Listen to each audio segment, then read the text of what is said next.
So, good morning everyone. So today I will discussing the chapter 2 flowchart.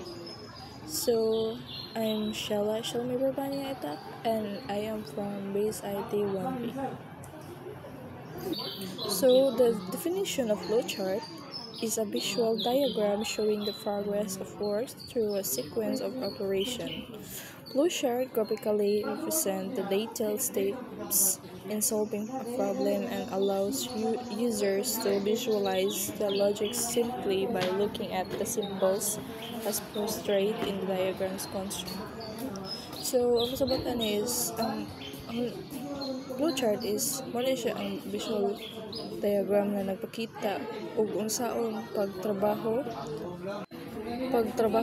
sa sequence of operation. Flowchart is nagpakita siya o unsay mga step pagsulbad sa problema ug mag-allow siya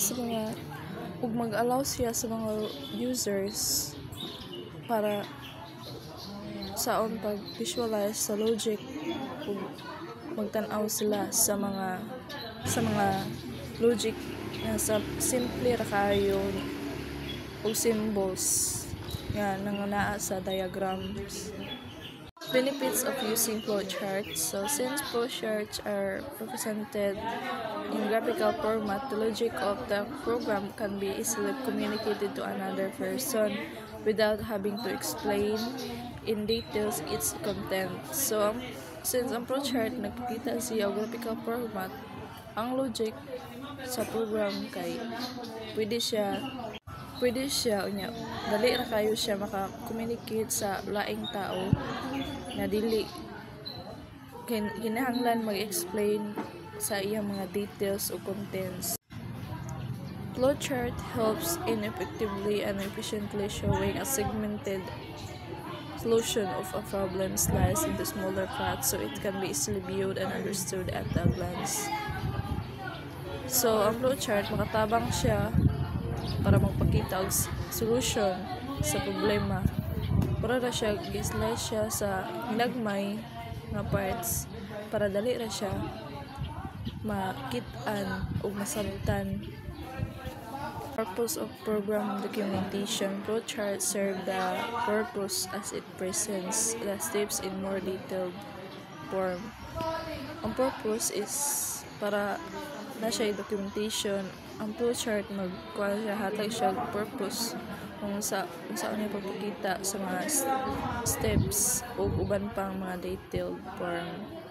Flowchart is drawn, it becomes easier to write or code the program into any programming language. Once na ang flowchart is kanang masuwat na siya, mahimo siya sayon, suwaton or ang code sa program sa uban pang programming languages. When the limitation of using flowchart. So, adunay limitasyon sa paggamit sa flowchart. When the logic of the program develops in more detailed and rapid proportion, flowchart has a tendency of becoming difficult and ungraceful. Major adjustments are required to be made or even revision and redrawing. Flowchart is meant for human communication only. Except for its logic, none of the current programming languages is exclusively represented by the flowchart. So, aduna may limitation sa paggamit sa flowcharts. Kung ang logic sa programming mo develop siya more na detailed niya, rapid compression. Flowchart napo siya tendency na mahimo siyang lisod ug ungraceful. Major adjustment are required to be made. Flowchart kay ang flowchart meant for the human sa mga tao sa pag-communication ra. Except for its logic. Wala gi uban na current programming languages is exclusively presented by the flowchart. So, naay types sa flowcharts. Number 1 is system flowchart, graphical representation showing the overview of the processing employed in the whole system. So, number 1 is kaning system flowchart na siya nagpakita na siya og overview sa unsaon sa employee ang whole system. So, ang pagkaduha is standard symbols is set by ISO or International Standard Organization and ANSI or American National Standard Institute. Is design symbol for their own use, often sacrifices the principle as pronounced by ISO or and ANSI. So, mo na siya ang mga na sa standard symbol. So, as medium of communication, most of the time the system analyst communicates in part with programmer through the graphical image. And it is within this context that the system flowchart is considered useful. So, most na sa oras is sa system analysis communicates in part na siya sa programmer sa images niya. Ang kaning within the context, system flowchart is considered useful. So, as medium of communication, so merge, one siya sa master file, updated master file, transaction file, merging report. So, sa master file, muna siya input file, and sa updated master file, output file, and then sa transaction file, input file yapon. Then, sa merge, muna siya program to create niya. Sa merging report, output file. The above system flowchart tells the programmer to write a program which will sequentially merge or rewrite the contents of both master and transaction files into updated master file, and to print a report showing the contents of the new updated master file. Files with flow lines pointing the direction. So the direction of flows lines away from the process box are output files. So ang kaning system flowchart ingon siya sa programmer kung saan pagsulat sa program niya. Mag-report na siya kung magpakita siya og mga contents o mga bago na updated master files na nanay siya flow lines. System flowchart are way of displaying how data flows in a system and how decisions are made to control events. Figure caption, symbol use in flowcharts to illustrate their symbols are used. They are connected together to show what happens to data and where it goes. Like other types of flowchart system, flowcharts consist of start or end terminals, processes, and decisions all connected by arrows, showing the flow and how data moves in flow.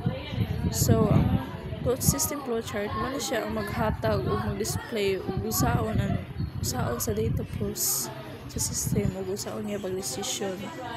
Ug usaon niya pagdesisyon nagikan sa pag-control sa mga events, figure caption, symbols niya.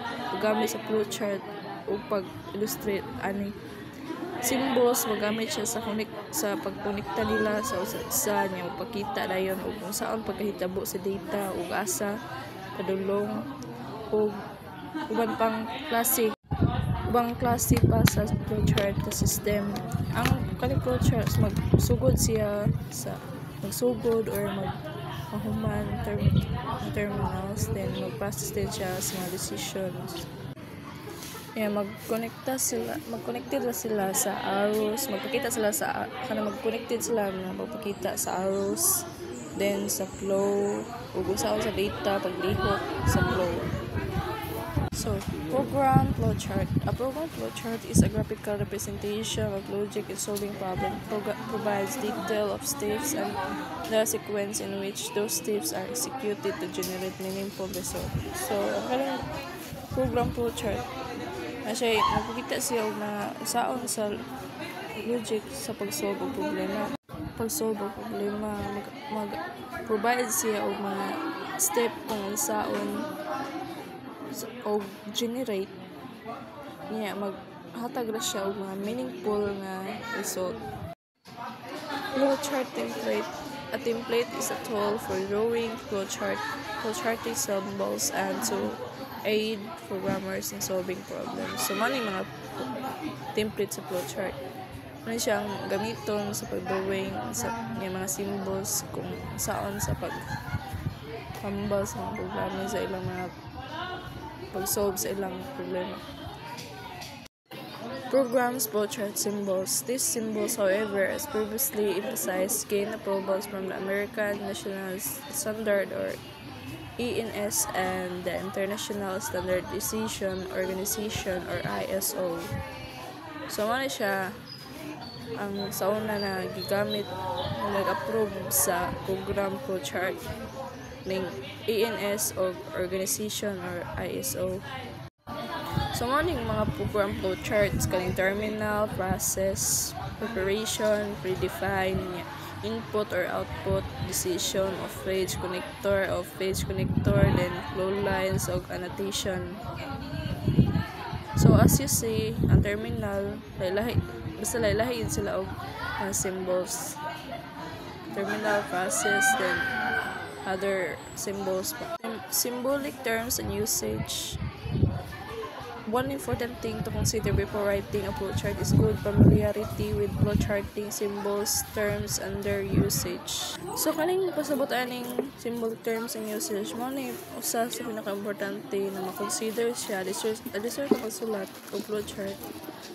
Dapat yung masang ayo-ayo o familiar kung sa mga flowchart symbols o kung sa mga gamit ani na nga flowcharts o mga meaning ani.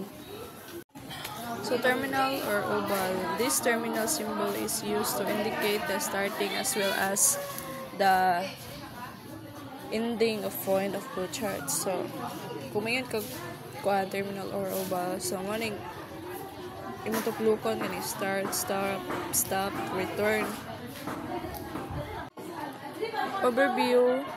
Years before the dawn of computers, human had already begun writing sequences of steps necessary to accomplish a particular task. So, ang overview ani katong sa una panahon, ang computers, ang mga tao na sila nakahimo na sila og nakasulat na sila og mga unsay mga steps kung saon pagbuhat sa ilang mga tasks. Programming development cycle. To do this, a programming have to design an algorithm picking from pieces of basic steps arranged in the order necessary to shape a solution. So, as a programmer ka, dapat mag-design ka sa imong algorithm isa-isa sa mga sayong na steps o i-arrange nimo sa iyang order if needed kayo para ma-shape o masolusyonan ang imong problema. So, dito na tama na ang atong discussion sa atong topics. So, salamat sa inyong pagpaminaw. And ayaw kalimot sa pag-subscribe o like o share sa akong video channel. Daghang salamat.